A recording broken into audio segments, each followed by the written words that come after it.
I look here. Or Yeah, we'll look there. Yeah. And this is going to be completely raw. So okay, cool. Yeah. All right. As you can tell, it is completely raw. And welcome to the next edition of Gordy's Pickleball podcast. And I swear, this is the biggest name yet. Daniel Moore is with me this morning here in Vietnam at Carmelina Beach Resort. Daniel Moore, I've met you a couple of times, but you're like an institution when it comes to pickleball. I don't know about that, Gordon. I think you're my biggest fan still. Thanks. I think we met in Australia a couple of times, and I've been always great to see you. A couple of your clinics. That's right. Yeah. So great to be here. It's a little warm, but it's great to see. There's so much pickleball going on in Vietnam now, and well, that's it. Yeah. It's happening. Now, speaking of pickleball and, Vietnam, you're huge in Japan. So you've been taking the game to whole new levels in Japan. So maybe tell us a little bit about that, and maybe a little bit about your history as well, because you're a US Open champion. You were right there at the growth of the game. So you've probably got quite a story to tell. Yeah, so it's crazy. It's been 10 years. So 2014 was my first nationals, and actually crazy because I played Kyle and Wes in the semis and finals. So I played Wes 4 times in singles at 2014 nationals. So this is almost like a flashback for you. It's 10 years. I mean, next month it'll be 10 years. Wow. So it's wild to see, the same guys competing, but I think that tells you about how just addictive and fun pickleball is, because once you're in, it's a lifetime commitment. Yeah.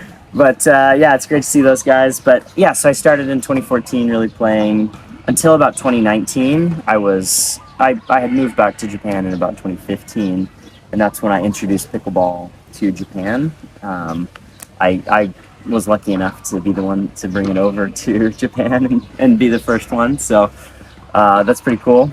And so until 2019, I was playing, kind of going back and forth, playing tournaments in the States, and then with COVID and everything, sort of, stopped really playing at that high level, but started really focusing on trying to grow pickleball in Japan. So So I get to travel around the country, teach new players, and thankfully, Diadem, it has been really great to sponsor me, and what I was doing as a volunteer thing before, I get paid to do now. So that's pretty much my job. Go out, be an ambassador, promote the sport, get on TV, and I get to do all those things. So actually, and then I guess why I even chose Japan, going back even further. So I grew up in Japan. So I was there until I was 16 years old. With like a student exchange or something? No. So my dad was working in Japan. He started a company there, and they had the foresight. Most of our friends went to international school, but they sent us to public Japanese school. Oh. So I went to public school for 10 years in Japan. Wow. And when I was 16, I moved back to the States. I had never lived in the States before. I went to public high school in the States, showed up, and I was like, I know I speak the same languages as these people, but I don't know what they're talking about, like all this slang and movie references and music and everything. So it was quite the culture shock. I don't know if it's reverse culture shock or culture shock at that point. I'm technically American. I sound like an American, but well, you do. I've only lived in the U.S. for 7 years of my life. Well, I'll be darned. Kind of a different, interesting story. But so the other, I got to introduce pickleball to Kenya as well. In Africa? Yeah. Wow. So I just saw someone posted and asked me to collaborate, saying, when Daniel brought pickleball to Kenya in 2018. And so right after college, I went to Kenya for 2 years. I worked for a company over there. Hadn't started pickleball yet. And then a few years later, I got to go back and bring pickleball to Kenya too.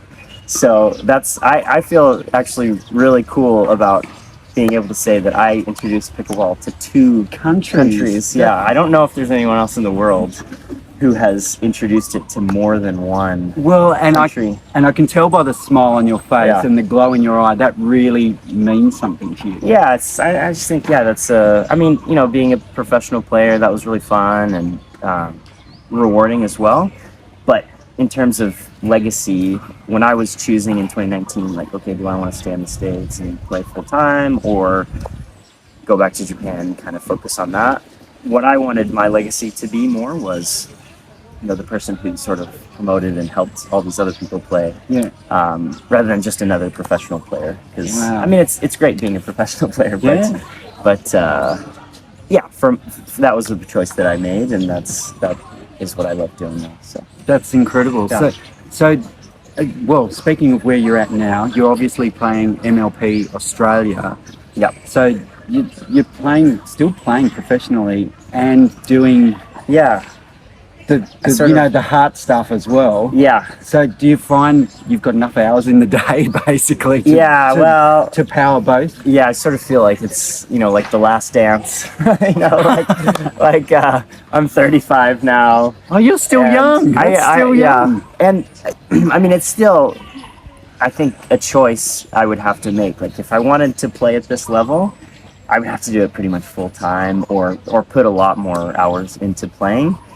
And for me, I have a company in Japan. I have all this other stuff going. I have a 2-year-old son now. Yeah. So it's just a little bit hard for me to focus exclusively on pickleball. Yeah. So, but the chance to play an MLP while I still had a pretty high duper and I could still, compete, or like to think that I was still playing. Well, I've been watching you play. Yeah, we mostly lost, but it was really close matches, and I didn't know how long I would be able to continue doing that, because the level in Asia is going up and up every time. Oh. So while I still could be drafted, I thought, this is a great opportunity, do it. And I want to be involved in a league in Japan too. So I thought it was a great opportunity to learn, see how it works, take back some lessons, and then hopefully apply those for a league in Japan, and then make some networks. And could you imagine a pickleball J League? In Japan? I mean, I think it'll happen in each country. There'll be a league, and then kind of hopefully like the winners of that league go to the Asia Champions League, and then maybe they compete with other teams around the world. And do you see, because I guess the big question is, will pickleball make the Olympics? Is that something you foresee? I think, at some point in the future it'll happen, but everyone's asking, like, is it going to be Brisbane, or is it going to be the next? Wouldn't it be great if it was It would be amazing if it was Brisbane. And Australia, I think, is, outside of North America, probably has the most pickleball, and Brendan and those guys are doing a great job. So it's possible as a demonstration sport. I'm not crossing my fingers, or it's just, I know there are other sports that have been trying to get into the Olympics for 30, 40 years, and they still haven't. So I don't know the exact requirements, but I do know there are a lot of requirements. So I don't know if pickleball meets those yet. But, I think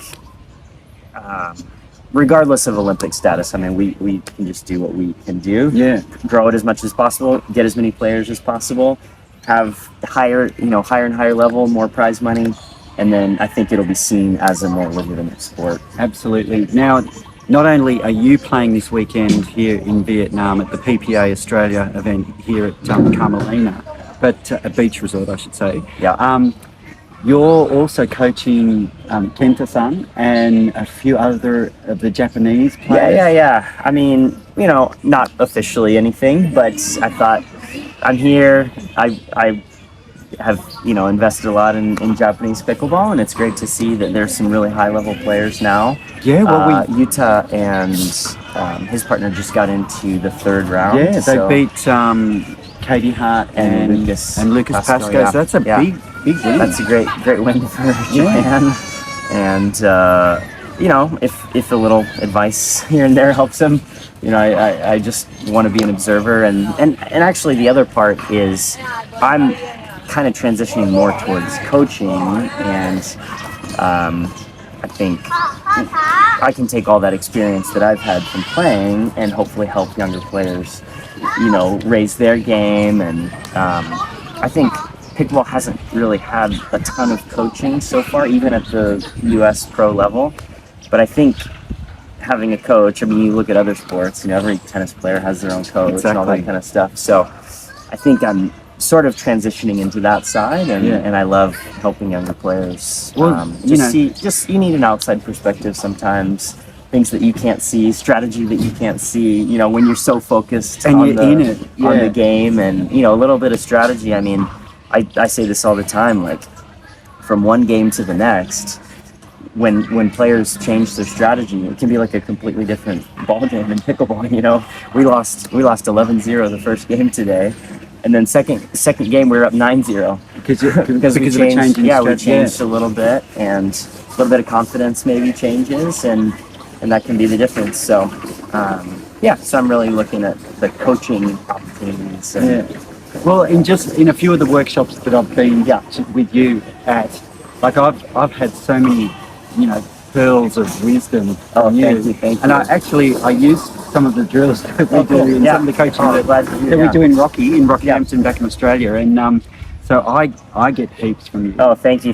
So- I'm a little bit old school pickleball, I would say. You know, No, pickleball but- from 10 years ago, fundamentals, third it's- shot drop mostly. You know, move your feet, and But if you've got those good foundations, Yeah. the rest you can Yeah. build. You can build a house on that. yeah. So thank you. and I guess, you know, like, because we're talking about coaching, is there a possibility that you'd be like national coach for Japan or something like Well, that? that's kind of my dream someday. All right, I hope if they're could- listening. Yeah, and I say it as many times as I can on Japanese TV and everything, so that everybody knows.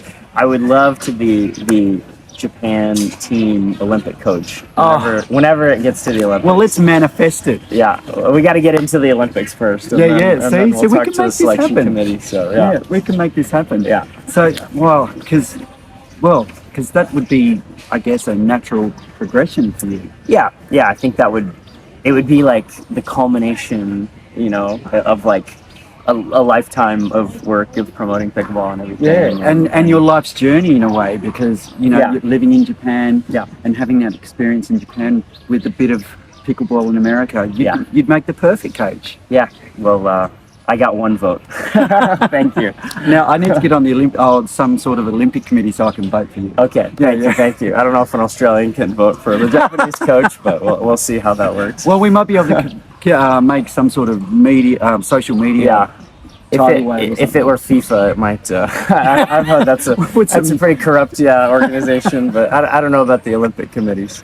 Well, Daniel, what a way to end up to tie things up. Well, I wish Thanks you so much. so much luck Thank you, on thank your you. goal, Thank because not only are you a great player on court, you're a great ambassador for the game, and Thank I you. rate you so highly. Oh, thanks so much. Thank you for joining me. This has Thank been you, an Gordy. absolute pleasure. All right. Thank you. Thank you. Thanks, Jordan. Lift you up. Yeah. Thanks.